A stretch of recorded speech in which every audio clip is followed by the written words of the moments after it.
हुजूर ताजुश शरिया ने हमारी जिंदगी का मकसद हमें समझा दिया कि जिंदगी ये नहीं है किसी के लिए, जिंदगी है नबी की, नबी के लिए। ना समझ मरते हैं जिंदगी के लिए, जीना मरना है सब कुछ नबी के लिए। सर बनाया गया बंदगी के लिए, सर बनाया गया बंदगी के लिए, दिल बनाया गया आशिकी के लिए, दिल बनाया गया आशिकी के लिए।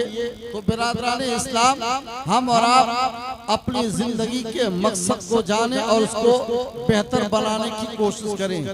जिंदगी हमारी है, ये अल्लाह की अमानत है। इसको जितना हम बेहतर बनाते जाएंगे, बरोसे क़यामत उसको उतना ही बेहतर इनाम दिया जाएगा। हमारी जिंदगी हमारे हाथों में दी गई, इसको सजाने के संवारने की जिम्मेदारी हमारी होती है। अब एक आदमी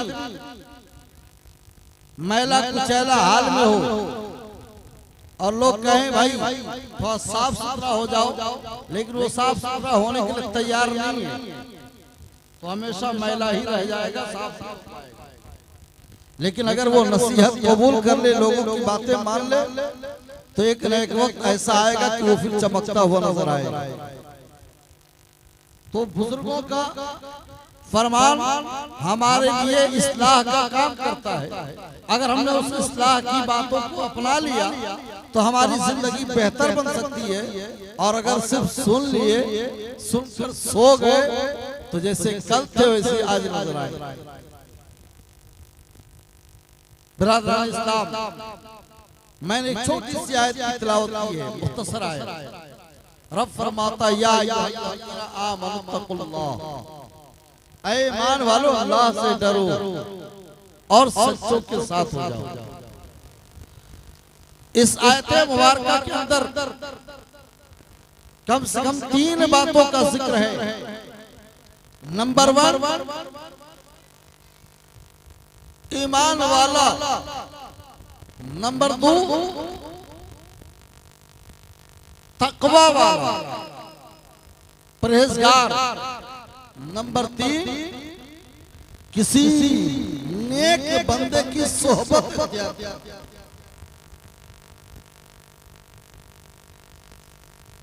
अल्लाह रब्बुल इज्जत ने आम इंसानों से नहीं कहा ऐ लोगों अल्लाह से डरो, बल्कि फरमाया ऐ ईमान वालों अल्लाह।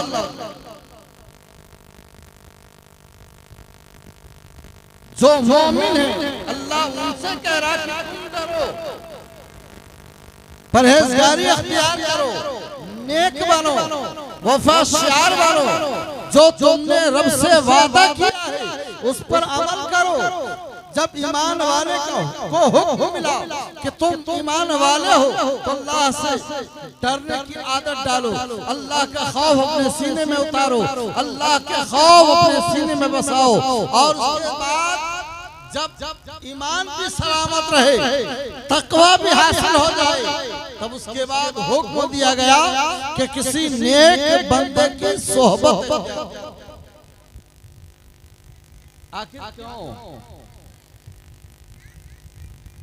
ईमान वाला उसको कहते हैं जो अल्लाह से डरता है, जो अल्लाह को मानता है, जो अल्लाह वहदहू ला शरीक पर यकीन रखता है, वही मोमिन। जो अल्लाह को एक माने और मोहम्मद रसूलुल्लाह सल्लल्लाहु अलैहि वसल्लम को आखिरी रसूल माने, तमाम अंबिया पर ईमान रखे, क़यामत के दिन पर ईमान रखे, कुरान पर ईमान रखे, वही मोमिन होता है। अब जब आपने सब मान लिया, अल्लाह को एक मान लिया, रसूल को आखिरी पैगंबर मान लिया, कुरान पर आपका ईमान, क़यामत के दिन पर आपका ईमान, मरने के बाद जिंदा किए जाने पर आपका ईमान, हिसाब व किताब पर आपका ईमान, और बरोज़े क़यामत हिसाब व किताब होगा, इस पर भी आपका। ये सारी चीजें आपके पास महफूज है। लेकिन ये सब जानने के बावजूद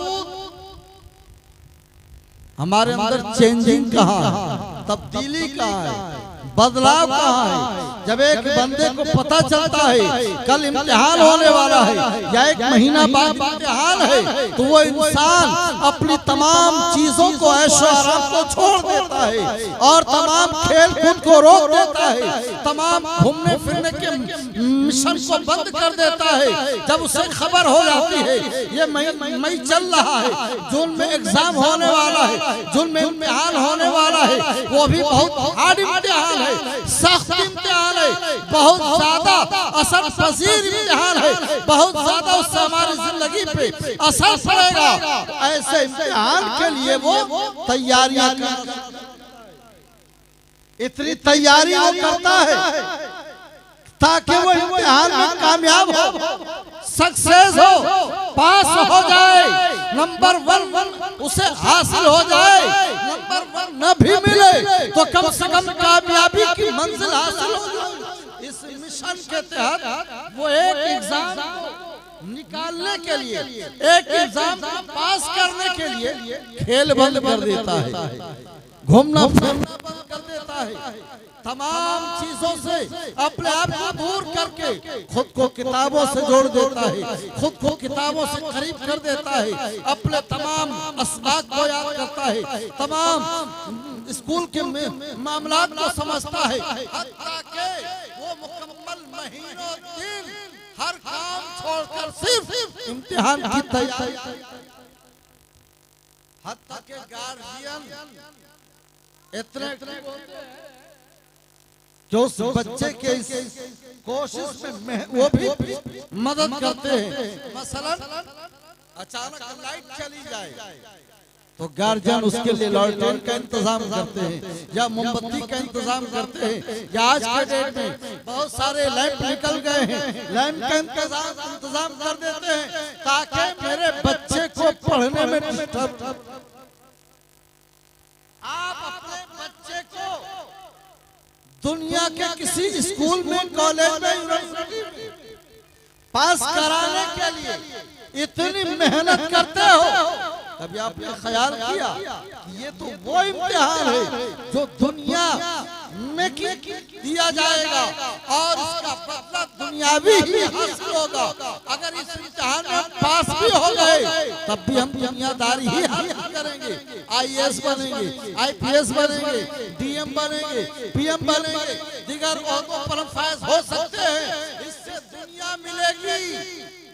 लेकिन आप सोचो एक इम्तिहान होगा और वो बहुत सख्त इम्तिहान होगा, बहुत हार्ड इम्तिहान होगा, और वो इम्तिहान समझे कि जिंदगी का आखिरी इम्तिहान होगा। उस इम्तिहान में जो पास कर गया तो उसके बाद उसको वो इनाम दिया जाएगा या वो सजा दी जाएगी कि जो सजा उसके लिए बहुत खतरनाक होगी या इनाम भी होगा तो इतना बेहतर, इतना अच्छा इनाम होगा कि वो देख करके, वो इनाम पा करके इतना मस्त होगा, इतना खुश होगा कि जिंदगी भर कभी ऐसी खुशी से महसूस। इसलिए जरूरी है कि हम और आप उस इम्तिहान की भी फिक्र करें जो कयामत के दिन ली जाएगी, मैदान महशर में लिया जाएगा। ऐ मुसलमानों, इसी मकसद के लिए हमारे बुजुर्गों ने दी यहाँ तक आते हैं, हमें समझाते हैं, हमें सिखाते हैं, हमें बताते हैं ताकि हमारे चाहने वाले, हमारे मानने वाले नारे तकबीर, नारे रिसालत, हुजूर ताजुल औलिया,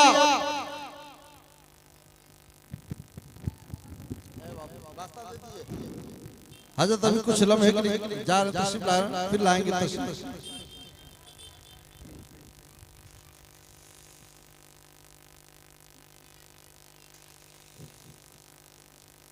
नारे तकबीर, नारे रिसालत, हुजूर ताजुल औलिया, उर्स अशरफुल औलिया, नारे तकबीर, नारे रिसालत। अपनी जगहों पे बैठ जाइए, हजरत चंद लम्हे के बाद तशरीफ लाएंगे और इंशाअल्लाह अपने नूरानी चेहरे की ज़ियारत भी हमें और आपको कराएंगे। जितने बड़े हजरत सामने आकर बैठिए। बड़े हजरात सामने आकर बैठिए।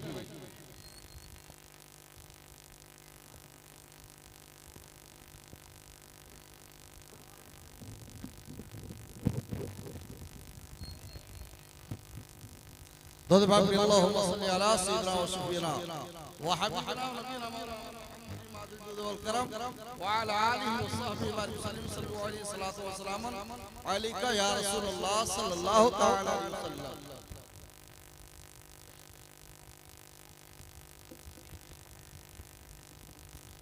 तो बरादरान इस्लाम अर्ज कर रहा था कि हम और आप दुनियावी इम्तिहान की जिस तरह फिक्रमंद हैं और पास होने के लिए हमारे बच्चे पूरी कोशिश करते हैं, गार्जियन उनके पीछे जद्दोजहद करते हैं, ऐसे ही हमें और आपको मैदान महशर के इम्तिहान में पास होने के लिए फिक्र करने की जरूरत है, सोचने की जरूरत है कि ये तो दुनियावी इम्तिहान है जिसमें हमें महीनों मेहनत करनी पड़ती है, तब हम उम्मीद लगाते हैं, कभी फेल भी हो जाते हैं ना तो चांस रहता है नेक्स्ट टाइम के लिए, फेल हो गए फिर नेक्स्ट टाइम में मौका मिल गया, पास हो जाते हैं।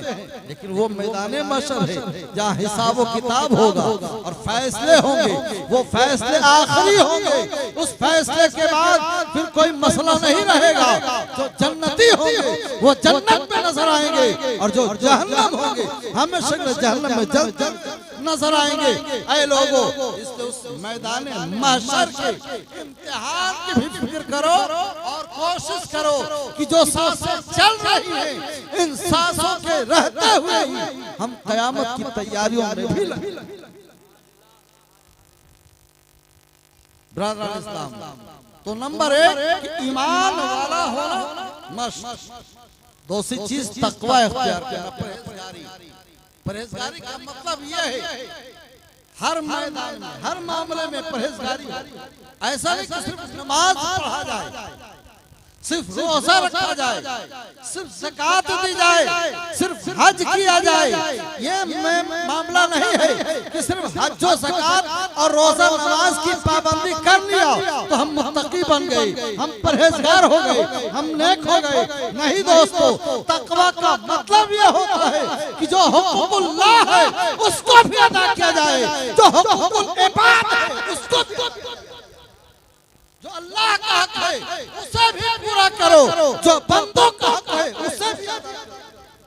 ऐसा नहीं कि हम तो नमाज़ें खूब पढ़ें, रोजा खूब रखें, माल हो तो खूब हज करें, उम्रा करें, ज़कात दें, नहीं, सिर्फ इसीलिए नहीं बल्कि इन चीजों के साथ अपने पड़ोसियों का भी हक अदा करें, अपने भाइयों का भी हक अदा करें, अपनी बहनों का भी हक अदा करें, अपने वालिदैन का भी हक अदा करें, अपने बच्चों का भी हक अदा करें, अपने रिश्तेदारों का भी हक अदा करें।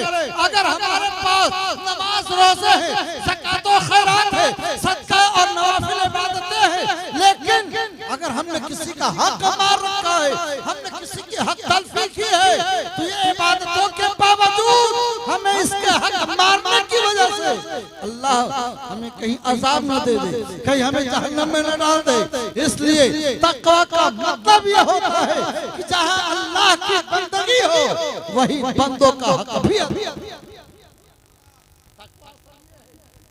परहेजगारी ये है हम खूब नमाजें पढ़ लें और भाइयों का हक बार लें, हम खूब ज़कात अदा करें और साथ ही साथ अपने बहनों का हक अदा न करें, बहनों की जायदाद या बहनों की कोई चीज ले लें, ऐसा न करें, बल्कि हम ज़कात भी अदा करें और जो हमारे भाइयों का हक बनता है हम पर वो हक भी हमारा। और ये तकवा इख्तियार करने के बाद अब कहा गया कुनू मास सादिकीन, सच्चों की सोहबत इख्तियार कर, सच्चों के साथ हो जाओ। आपको सिर्फ एक छोटे से वाक़े के जरिए मैं आपको बता दूं, आपने मौलाना रूम अलैहिर्रहमा का वाक़या सुना होगा, पहले भी सुना है। मैं सिर्फ इस सोहबत की और निस्बत की बरकत बता दूं। हज़रत मौलाना रूम अलैहिर्रहमतुल्लाह बहुत बड़े पाए के आलिम, बहुत बड़े इल्म वाले, बहुत बड़े फकीह, बहुत बड़े मुफस्सिर, बहुत बड़े मुहद्दिस, अपने जमाने के बेहतरीन आलिम, लेकिन अभी उन्हें वो मकाम नहीं मिला था जो मकाम मिलना चाहिए। इल्म के पहाड़ थे वो, इल्म के समंदर थे वो। एक रोज एक मर्द कामिल, एक मजलूम सिफत, एक अल्लाह के वली जब उधर से गुजरे तो देखते क्या है कि मौलाना रूम किताबों में गर्क हैं, किताबें पढ़ रहे हैं, किताबों में मुस्तगरक हैं, किताबें मुताला कर रहे हैं। उस मर्द कामिल ने, वली कामिल ने, उस बुजुर्ग ने मौलाना रूम से पूछा, ये क्या कर रहे हो? तो कहते मौलाना रूम फरमाते हैं, ये तुम्हारे समझ में आने वाली चीज नहीं है। वल्लाह वाले थे, मजूब थे, मजूब सिफत थे, दीवाने थे। तो मौलाना रूम ने उनसे कहा कि आपको ये चीजें समझ में नहीं आने वाली, ये किताबें आपके पल्ले नहीं पढ़ने वाली, आप इन किताबों को नहीं समझ पाएंगे। तो जो ही हुजूर शम्स तबरेज़ अलैहिर्रहमा ने मौलाना रूम से ये सुना कि ये मेरे समझ में नहीं आने वाली, तो फरमाया अच्छा। उनकी किताबें उठाई और बगल में तालाब था, उसी में फेंक उनकी किताबों को जो ही तालाब में फेंका, मौलाना रूम फरमाते आपने ये क्या किया? मेरी इतनी कीमती किताबों को तालाब में फेंक दिया, मेरी किताबों को दरिया में पानी में डाल दिया, मेरी किताबें खराब हो जाएंगी, अब कहां से मैं ऐसी कीमती किताबें लाऊंगा? फरमाते हैं ओ मौलाना रूम जाओ उसको निकाल कर ले आओ। जब मौलाना रूम अलैहिर्रहमा तालाब में गए, किताब को उठाए, किताब को बाहर निकालते हैं तो क्या देखते हैं कि इस किताब पर पानी का एक कतरा भी नहीं लगा है। पानी पर पानी का एक कतरा भी किताब को लगा हुआ नहीं है। किताब जैसे सूखी थी पहले, अब भी वैसे ही सूखी हुई है। किताब भीगी ही नहीं, किताब को पानी ने छुआ ही नहीं। तो मौलाना रूम फरमाते हैं हुजूर ये तो बताएं कि ये क्या है कि किताब पानी में जाने के बावजूद किताब भीगी नहीं बल्कि सूखी की सूखी मिली। आखिर क्या है ये मैटर का ये तुम्हारे समझ में आने वाला? वाह वाह वाह, नारे तकबीर, नारे रिसालत, उर्से अशरफुल औलिया।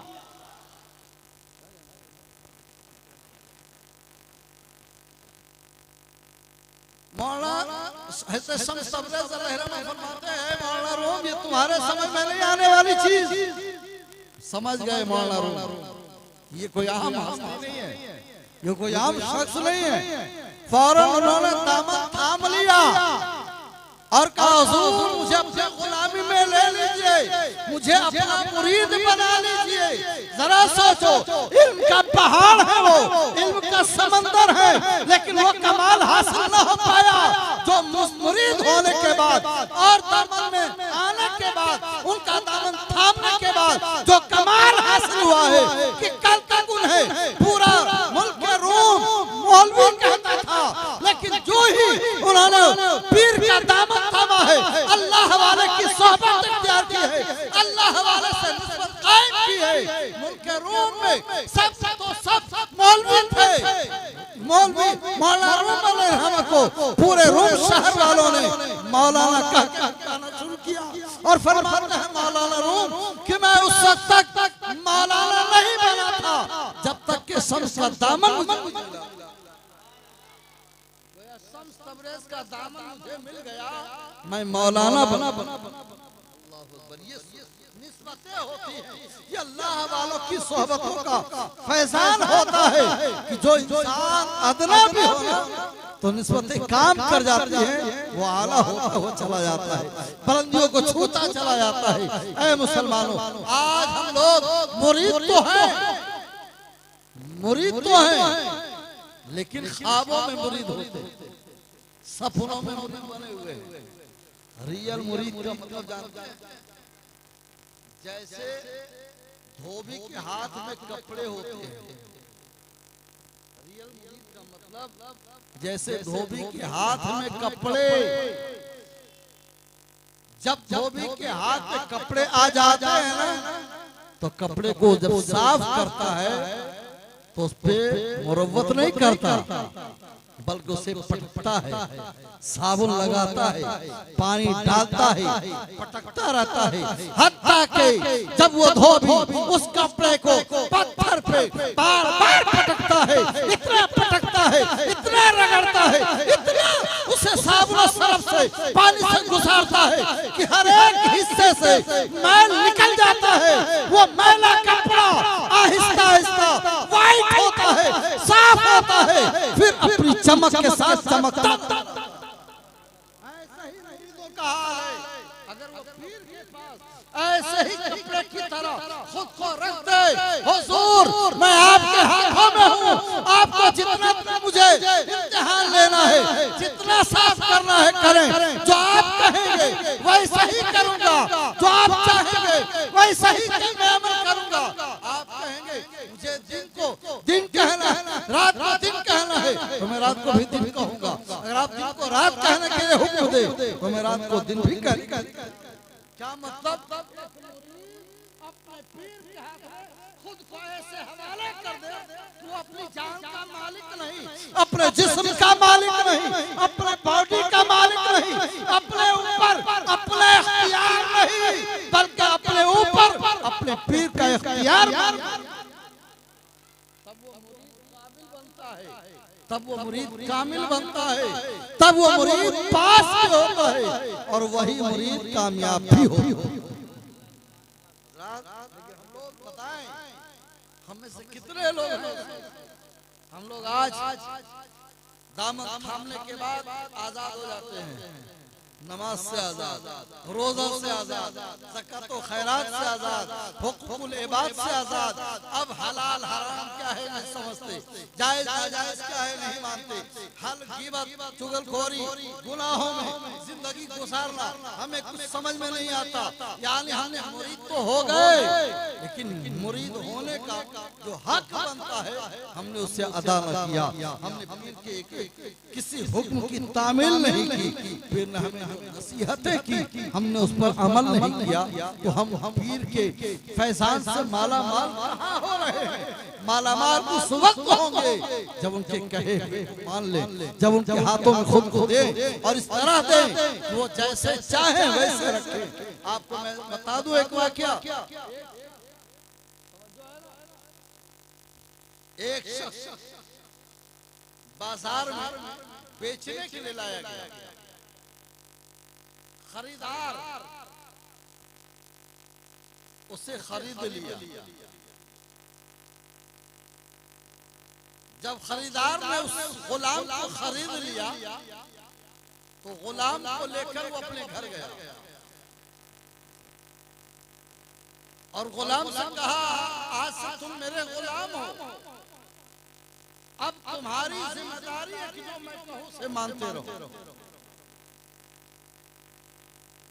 अब तुम्हें मेरी हर बात पर अमल करना होगा। कहा हुजूर जैसा आप हुक्म दे मैं मानूंगा, लेकिन मेरी भी कुछ तमन्ना है, ख्वाहिश है। मेरी ख्वाहिश ये है कि मेरी तीन बातें आपको, आपकी हर बात मैं मान लूं, लेकिन तीन बातें मेरी आप कबूल करो। नंबर एक, मुझे एक तन्हाई का रूम चाहिए, अकेला रूम जिसमें किसी का आना जाना,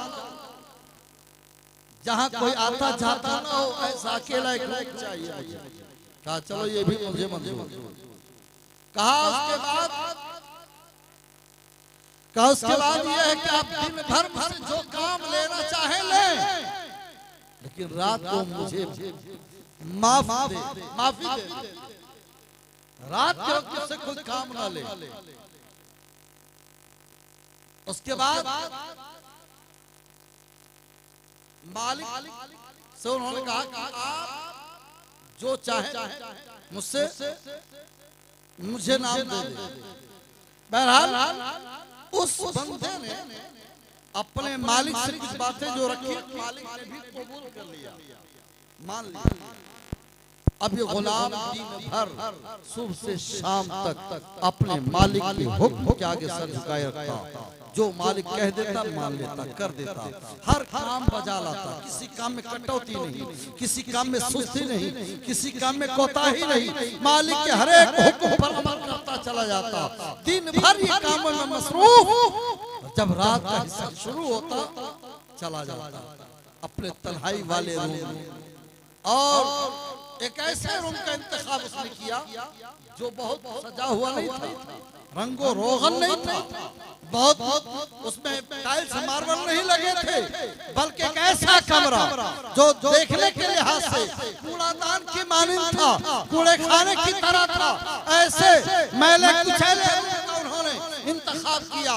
मालिक ने हजार चाहा कि अच्छा वाला कमरा इसे दे दे, लेकिन कहा नहीं, मुझे तो यही कमरा चाहिए। आखिरकार उसी कमरे में वो रात के हिस्सों में चला जाता, इबादत करता, रात भर बंदगी करता, और रातों के हिस्से में अपने अल्लाह की बारगाह में सर को रखकर रोता गिड़गिड़ाता, कहता मालिक ऐ मेरे परवरदिगार, मेरे ऊपर मेरे दुनियावी मालिक का भी हक है, मैं उसको भी पूरा करता हूँ। अब रात का वक्त मैं तेरे हुक्म की तामील में आया हूँ, मैं तेरी बंदगी के लिए हाजिर हूँ। ऐ मेरे काश कि मेरे ऊपर मेरे दुनियावी मालिक का मामला नहीं होता तो मैं दिन भर भी तेरी इबादत करता और रात भर भी तेरी इबादत, लेकिन चूंकि दुनियावी मालिक का मामला है मेरा, इसलिए दिन भर मुझे उसकी खिदमत करनी है, रातों में मैं तेरी बंदगी करता हूँ। बंदे की आजिज़ी इनके सारे अल्लाह की बारगाह में मकबूल हो गई कि अल्लाह अकबर, उस कूड़ेदान की मानिंद वाले कमरे में इतना नूर बरसने लगा, इतना नूर बरसने लगा कि आसमान, उस घर के छत से नूर जो निकलता था आसमान की बुलंदियों को छूता था और बाबे इजाबत तक पहुंचता था। गोया बंदा और रब के दरमियान एक ऐसा रिश्ता बन गया था, उधर से रब की रहमत मचलती और ये बंदा रहमत इलाही में नहाता। एक दिन मालिक कि देखे मेरा गुलाम रातों में करता क्या है, मेरा गुलाम रातों में करता क्या है ये देखना चाहिए। जब रातों में निकला है देखने के लिए कि मेरा गुलाम रात में करता क्या है, तो पहुंचा, देखा क्या कि कमरे के छत से एक नूर की मानी लकीर बनी हुई, ऐसे जैसे लगा किसी ने लाइट जला दिया हो। वो नूर छतों से निकल के आसमान की जानिब चला हुआ है।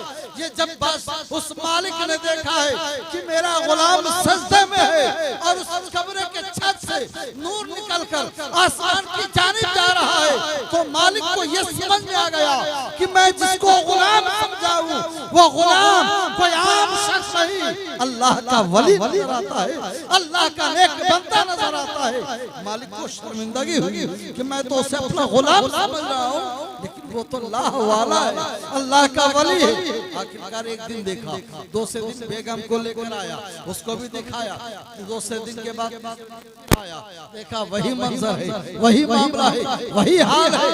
तो गुलाम के दरबार में आकर मालिक खड़ा हो गया और आकर खड़ा होकर कहता है, हुजूर मुझे माफ कर दीजिए। नौकर ने, गुलाम ने कहा, हुजूर क्या कर रहे हैं आप मुझसे क्यों माफी मांग रहे हैं? क्या मुझसे कोई गलती हो गई? क्या मैंने कुछ गलत आपके साथ कर दिया? कहा नहीं, तुमने कुछ भी गलत नहीं किया, मैंने अब तक तुम्हारे साथ गलत किया। तुम मेरे गुलाम बने हुए हो, जबकि मुझे तुम्हारा गुलाम बनना चाहिए, जबकि मुझे तुम्हारी गुलामी करनी चाहिए। इसलिए मैंने तुम्हारी कैफियत देखी है, तुम्हारा हाल देखा है और तुम्हारा रब से ताल्लुक देखा है। समझ में आया कि तुम कोई आम बंदा नहीं, बल्कि बल्कि अल्लाह के वली हो, अल्लाह का बरगुज़ीदा हो, अल्लाह के नेक बंदे हो, बारगाह इलाही में तुम मकबूल और महबूब हो। इसलिए आज के बाद तुम मेरे गुलाम नहीं रहोगे, मैं तुम्हारा गुलाम बनूंगा, मैं तुम्हारी गुलामी करूंगा। इतना कह के मालिक ने जब कहा है कि मैंने ये मंजर देखा है, ये कैफियत देखी है, तो गुलाम जो गुलाम बना हुआ था अपने रब की बारगाह में अर्ज किया, मौला मेरे और तेरे दरमियान जो राज था, जो पर्दा था, वो पर्दा हट गया। तेरे मेरे दरमियान जो राज था वो राज खुल गया। अब मुझे दुनिया में न रख, मुझे अपनी बारगाह में बुला ले। जब राज खुल गया है तो दुनिया वालों के सामने मुझे न रख, मुझे बुला ले। और ये कहकर वो जमीन पर आ गए और इंतकाल फरमा गए। बताना यह है ऐ मुसलमानों कि जब बंदा अपने रब से ला लगाता है तो चाहे जिस हाल में हो, अल्लाह उसको अपना महबूब भी बनाता है, मकबूल भी बनाता है। और अगर गुलाम हो तो उसे आका भी। जरूरी ये है कि हम खुद को बेहतर करें। हम लोग सिर्फ दुआओं पर टिके हुए हैं कि हजरत दुआ कर दीजिए, कारोबार चले, दुआ कर दीजिए, नौकरी मिल जाए, दुआ कर दीजिए, बिजनेस तरक्की पे आ जाए। कब ये दुआ कराएं कि हम नमाजी बन जाए? कब ये दुआ कराओगे कि हम अच्छे मुसलमान बन जाए? कब ये दुआ करवाओगे कि हम अपने भाइयों का हक अदा करने वाले बने?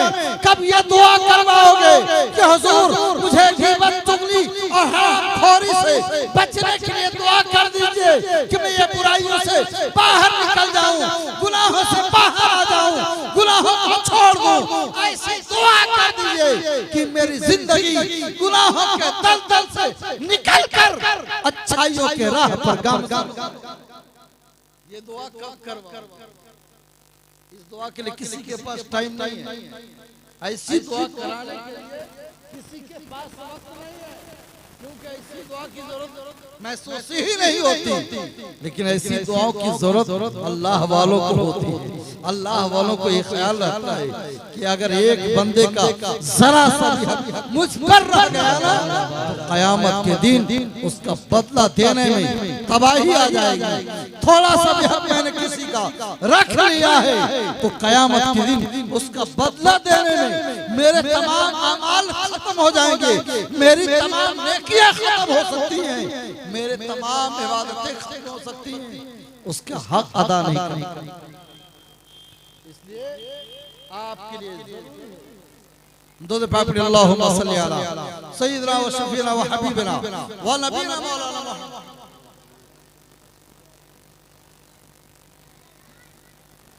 जब हम अपने बुजुर्गों के दरबार में आया करें तो ये ख्याल भी रखें, उनसे अपने तमाम मामला रखते हैं, लेकिन उसमें ये मामला भी रख दिया करें कि हुजूर मेरे कदम नेकियों के लिए कम उठते हैं, मेरे दिमाग अच्छाइयों के लिए कम सोचते हैं। दुआ कीजिए कि मेरे काम अच्छे होने लगे, मेरी जिंदगी अच्छी हो जाए, मैं नेक बन जाऊं, मैं नमाजी बन जाऊं, मैं शरीयत वाला बन जाऊं, मैं सुन्नत वाला बन जाऊं, नबी का दीवाना बन जाऊं। ऐसी भी दुआ करा लिया करो। अगर किसी लम्हे में उनके लबे हाय मुबारक से तुम्हारे हक में नेक बनने की दुआ निकल गई ना, तो आप जिंदगी भर नेक बन। हज़रात मोहतरम, इसलिए मैं बड़े अदब के साथ गुजारिश करूंगा कि हम लोग हर साल ये महफिल सजाते हैं और हजरत तशरीफ लाते हैं। हजरत हर साल नसीहतें करते हैं, किस लिए? इसलिए कि हमारे लिए आखिरत बेहतर हो जाए, यही तो मकसद है। वरना उनका हमारा रिश्ता क्या है? ईमानी रिश्ता है ना, रूहानी रिश्ता है ना, उनका तो रिश्ता नहीं है। लेकिन उसके बावजूद तशरीफ लाते हैं सिर्फ इसलिए ताकि हमारी आखिरत बेहतर हो जाए, हमारा रब हमसे राजी हो जाए, हम अपने रब को मनाने वाले हो जाए, रब को राजी करने वाले बन जाए। इसी मिशन को लेकर हमारे पास आते हैं और इसी पैगाम को हमारे दरमियान रखते हैं। और ऐ लोगों, कामयाब वो नहीं जो सिर्फ सुन ले, कामयाब वो होता है जो सुनने के बाद उसे करता हुआ नजर आए, उस पर अमल पैरा भी हो। अल्लाह ताला की बारगाह में दुआ है कि हमें और आपको अल्लाह अपने प्यारों के नक्शे कदम पर चलने की तौफीक अता फरमाए। हुजूर अशरफुल औलिया अलैहि रहमतुर रिज़वान, जिनकी जिंदगी को आपने आप में से बहुतों ने देखा होगा, मैंने भी बहुत करीब से देखा है हजरत की जिंदगी को। मैंने अपने पढ़ने के जमाने में हजरत को बहुत करीब से ज़ियारत भी की है और उनके उठने बैठने को भी देखा है। यकीन जाने वो शरीयत और सुन्नत के बिल्कुल पाबंद थे और हमेशा हक गोई और हक बयानी पर कायम नजर आए। लोगों को हमेशा भलाइयों की दावत देते रहे, अच्छाइयों की दावत देते रहे, लोगों को अल्लाह की अहकाम सुनाते रहे। इसलिए आप पर लाजिम है कि आप उनके पैगाम पर अमल करें और उनकी नसीहतों को अपने सीने में बसाने की कोशिश करें। वरना यही कहूँगा कि तूफान नूह लाने से चश्म फायदा, तूफान नूह लाने से चश्म फायदा, दो अश्क भी काफी है अगर कुछ असर करे।